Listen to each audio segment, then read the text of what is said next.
ಕಥಾ ವೈಭವ ನಿಮ್ಮೊಂದಿಗೆ ಆಶ್ರೇ. ಕಥೆಯ ಹೆಸರು 3 ಜರಡಿಗಳು.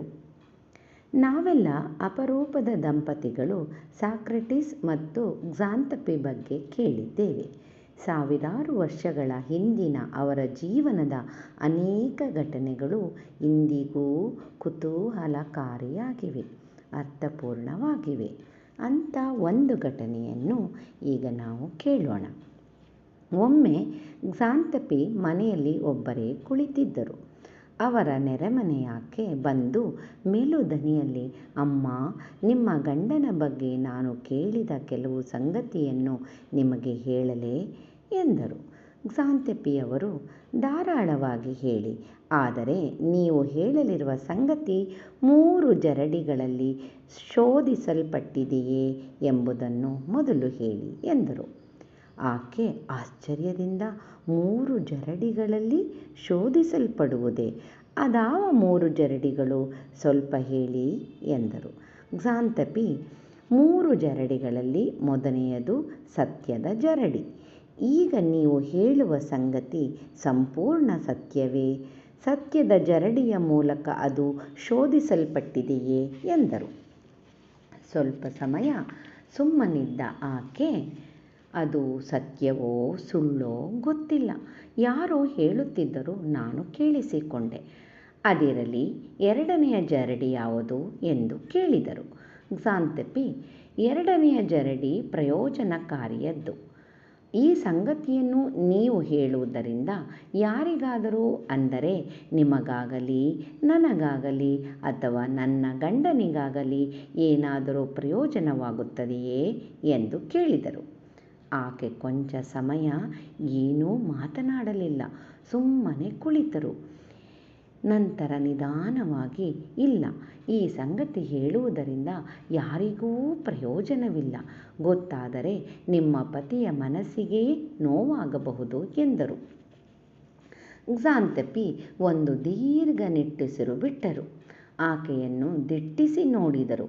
ಆಯಿತು ಬಿಡಿ, ಈಗ 3ನೆಯ ಜರಡಿ ಅವಶ್ಯಕತೆಯದ್ದು. ನೀವು ನನಗೆ ಆ ಸಂಗತಿಯನ್ನು ಹೇಳಲೇಬೇಕಾದ ಅವಶ್ಯಕತೆ ಇದೆಯೇ ಎಂದು ಪ್ರಶ್ನಿಸಿದರು.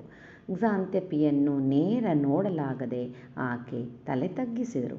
ಮೆಲ್ಲನೆ, ಅದನ್ನು ನಿಮಗೆ ಹೇಳಬೇಕಾದ ಅವಶ್ಯಕತೆ ಇಲ್ಲವೇ ಇಲ್ಲ ಎಂದೊಪ್ಪಿಕೊಂಡರು.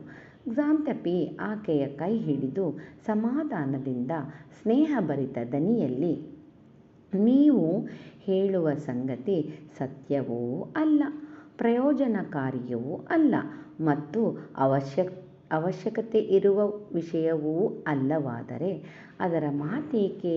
ಈಗ ಬಿಸಿಲಿನಲ್ಲಿ ಬಂದಿದ್ದೀರಿ, ನನ್ನ ಜೊತೆ ಸ್ವಲ್ಪ ಸಮಯ ಕುಳಿತುಕೊಳ್ಳಿ, ತಣ್ಣೀರು ಕುಡಿಯುತ್ತೀರೇನು ಎಂದಾಗ ಆಕೆ ಬೇಡವೆಂದು ತಲೆಯಾಡಿಸಿ ಮೌನವಾದರು. ಇಂದು ಕಾಲ ಬದಲಾಗಿದೆ. ಅಂದಿನ ಸಾಕ್ರೆಟೀಸರೂ ಇಲ್ಲ, ಅವರ ಹೆಂಡತಿಯಾದ ಕ್ಸಾಂಥಪೆಯೂ ಇಲ್ಲ. ಆದರೆ ಆ 3 ಜರಡಿಗಳು ಇನ್ನೂ ನಮ್ಮೊಳಗೇ ಇವೆ. ನಮ್ಮ ಬದುಕಿನಲ್ಲಿ ಎಂದಾದರೂ ನಮಗೆ ಯಾರ ಬಗ್ಗೆಯಾದರೂ ಏನಾದರೂ ಹೇಳಬೇಕೆನಿಸಿದರೆ ನಾವು ಸತ್ಯದ ಜರಡಿಯನ್ನು, ಪ್ರಯೋಜನಕಾರಿ ಜರಡಿಯನ್ನು ಹಾಗೂ ಅವಶ್ಯಕತೆ ಎಂಬ ಜರಡಿಯನ್ನು, ಈ 3 ಜರಡಿಗಳನ್ನು ಉಪಯೋಗಿಸಿ ನಂತರ ಅದನ್ನು ಹೇಳಬಹುದಲ್ಲವೇ? ಹಾಗೆಯೇ ನಮಗೆ ಯಾರಾದರೂ ಹೇಳಲು ಬಂದರೆ ನಾವು ಕ್ಸಾಂಥಪೆಯಂತೆ ನೀವು ಹೇಳುವ ಸಂಗತಿ 3 ಜರಡಿಗಳ ಮೂಲಕ ಶೋಧಿಸಲ್ಪಟ್ಟಿದೆಯೇ ಎಂದು ಕೇಳಬಹುದು. ಅವರು ಇಲ್ಲ ಎನ್ನುವುದಾದರೆ ನಾವು ಅವರಿಗೆ ತಣ್ಣೀರು ಕುಡಿಸಿ ಕಳಿಸಬಹುದು. ಅವರು ಬೇರೆಯವರ ಬಗ್ಗೆ ನಮ್ಮ ಬಳಿ ಹೇಳಿಕೊಂಡಂತೆ ನಮ್ಮ ಬಗ್ಗೆ ಬೇರೆಯವರ ಬಳಿ ಹೇಳಿಕೊಳ್ಳುತ್ತಿರಬಹುದೆಂದು ನಾವು ಯೋಚಿಸಬಹುದು. ದಾಸರು ಹೇಳಿದಂತೆ, ನಿನ್ನ ನೀಚ ಬುದ್ಧಿಯ ಬಿಡು ನಾಲಿಗೆ ಎಂದಿರುವುದನ್ನು ನೆನಪಿಸಿಕೊಳ್ಳಬಹುದು. ಈ 3 ಜರಡಿಗಳನ್ನು ನಮ್ಮ ದೈನಂದಿನ ಬದುಕಿನಲ್ಲಿ ನಾವು ಸದಾ ನಮ್ಮೊಟ್ಟಿಗೇ ಇಟ್ಟು ಎಲ್ಲದನ್ನೂ 3 ಜರಡಿಗಳ ಮೂಲಕ ಶೋಧಿಸಲ್ಪಟ್ಟರೆ ನಮ್ಮ ಬದುಕು ಸುಖಮಯ ಅಲ್ಲವಾ? ಕತೆ ಅಥವಾ ಘಟನೆ ತುಂಬ ಸೊಗಸಾಗಿದೆ ಎನ್ನಿಸ್ತು.